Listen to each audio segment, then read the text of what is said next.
There's so much that we can do to develop our egos when they have been shattered as children or with trauma events, and really wonderful skills, more and more skills all the time as that's being revealed. I mean, trauma is the big psychotherapeutic movement right now, so that's like great, great. Who isn't traumatized? And of course, we know some people are extremely traumatized, and there are tools, useful tools, but they don't have anything to do with realization. It's really important to recognize that. And the truth is, I'm not saying you don't have residual trauma in your life. We probably all do in our nervous systems, just agitation or fear or helplessness or some kind of residue of unwanted events anyway. And of course that goes to the extreme of rape and war and torture, the extremes, what humans have done to each other and have had done to themselves. So I support that. And that's part of what I see as psychotherapy, therapeutic intervention, really useful. And we've all benefited from that because that's basically the church that we live in. I always share, I feel like I have to continue to share this book I read some years ago called A Distant Mirror. And it was about the 14th century. Really, that's a long time ago. That's 1300s. And this was in France. And she just followed through research this particular nobleman. But what came forth in the book, of course, was what this person was living in. What was the culture, the soup that they were living in? And the primary ingredient of the soup at that time was the Catholic Church. Whether you were a peasant or whether you were the king, as the Catholic Church was your indoctrination, and that's what you believed, and that was your soup. And of course, in time, the Reformation came and different things happened, and that's no longer true. But what is true is psychotherapy is our church. And it's not as bad as the Catholic Church was. It's still trying to help. I mean, the intentions of the Catholic Church started out, of course, as really pure, and then were co-opted by, humanity, greed, desire to control, to fix, to save, to help. The same thing with psychotherapy. You find the right psychotherapist, you're in a relationship, and you are supported in your psychotherapeutic healing, and that's wonderful. Sometimes people come to satsang expecting more of that, or maybe an elevated example of that. So many times in these 30 plus years of speaking to people, I've had to remind everyone this is not psychotherapy. And you may need psychotherapy. It's not anti-psychotherapy. But this has nothing to do with fixing you. This has nothing to do with erasing your past or changing your past, as useful as that may be. This has to do with discovering fully and completely what is always here and was always here. In the worst moments, in the best moments. It's not about getting more best moments, because both worst and best come and go.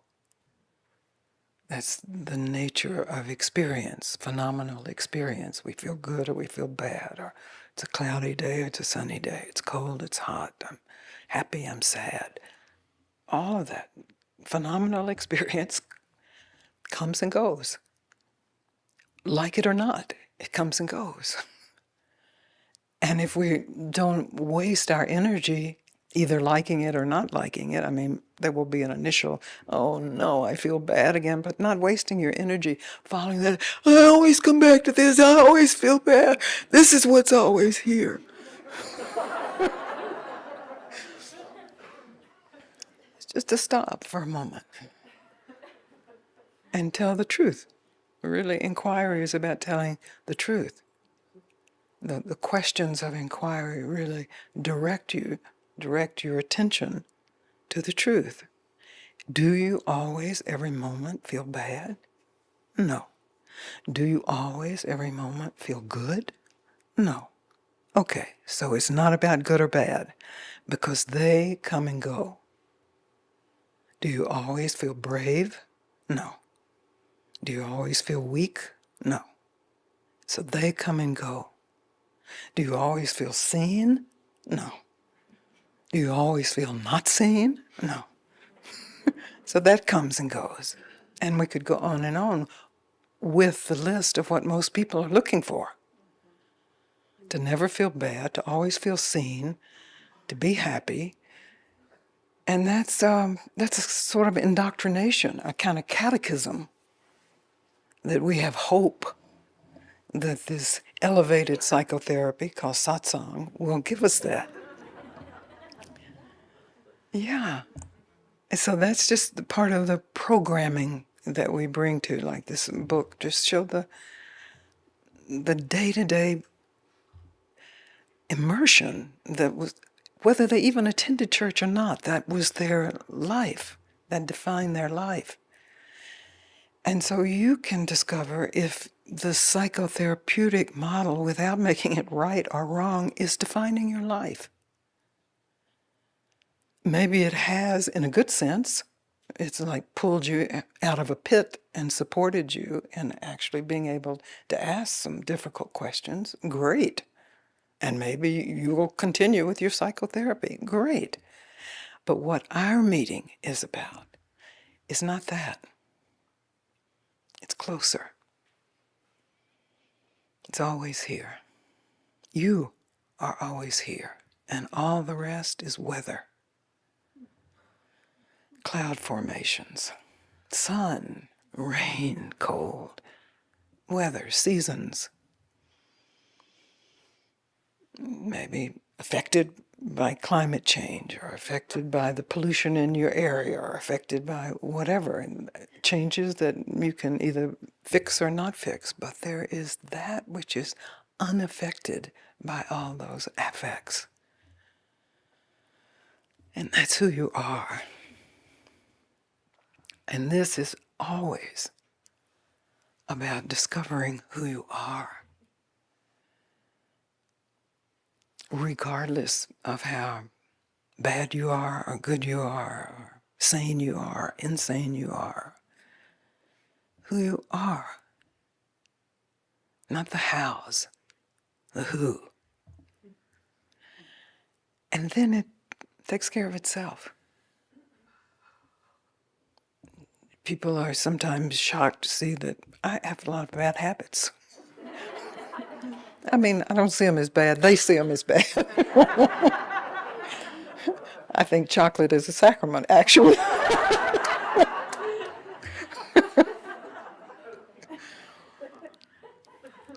So there's this idea, when I get healed or when I awaken, I will be different. I won't be bothered by changes, by phenomenal experience. That idea itself is part of a narrative.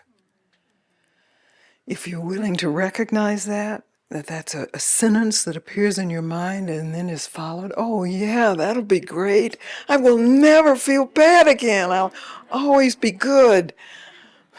People will always love me. You just unravel that.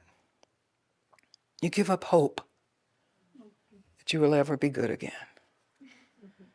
You give up hope that you will be saved, that you will get it.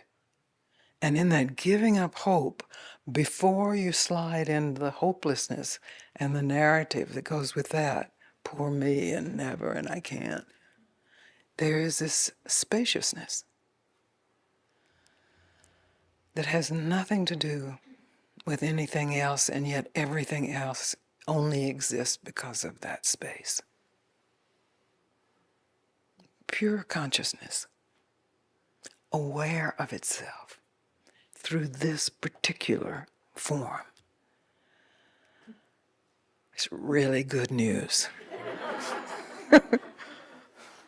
really good news. And it's available for you. And you want it. And maybe you thought you'd get a little psychotherapy when you came here, but you knew actually, because I would assume everyone here has at least heard me speak once, either through video or in person or podcast or something, you know that's not what's being offered here. It's not being rejected here, but that's not what's here. And there can be psychotherapeutic offshoots of just the conversations we have, but that's not what's being offered. This is a big deal. When I met Papaji, I had been to a lot of different things. I never did extensive psychotherapy, but I knew enough about psychotherapy to utilize what was in the popular culture and the Enneagram and all these things of seeing myself as object. Very useful. It's the strengthening of this person that gives the person the capacity to actually meet death. That there will come a time when this person will be no more. How startling. And then to have my teacher, say, stop both your enlightenment and your unenlightenment. Lose everything. It was terrifying to me. As I knew I had accumulated a lot of really good things. I had a 6-shooter. I had a knife. I had flowers. I had candy. I had all kinds of good things. And he was saying, basically, be naked. Don't have anything. Don't have your sanity. Don't have your madness. Surrender your identity. And our identity is formulated by the narrative that we attend to in our head since we were babies. Because that's the way human beings are made. This is what is before that, the very consciousness and spirit of life. So not a religion, not psychotherapy, no name. Ramana called it inquiry. That's a beautiful word, inquiry. Although people then take Ramana's words and they practice inquiry. And it becomes a quasi-religion. That's what humans do, though. You can expect that. That's what I meant when I said you will fail. You have to fail. Because that's immediate feedback. It's like, oh my God, I objectified this again. I made this mine. I made this for me. I made it for my narrative. That's crazy. The human species is crazy. It's gone crazy with its own power. Rather than surrendering, it has, become inflated. And we see the results of that all over the globe. In every family, in every neighborhood, in every body. But there is this that has always been here that remains untouched, pure, pristine, unthought, present in every thought. And that's who you are. Regardless of what your features are in this particular lifetime. That's who you are. And that's great news, but the greatest news is you can realize that. It's not you have to believe that. You don't have to worship that. That's who I am. Consciousness, oh consciousness. It's much more simple. And that's what keeps it a challenge for most people. It's really not complicated. It's just giving up everything.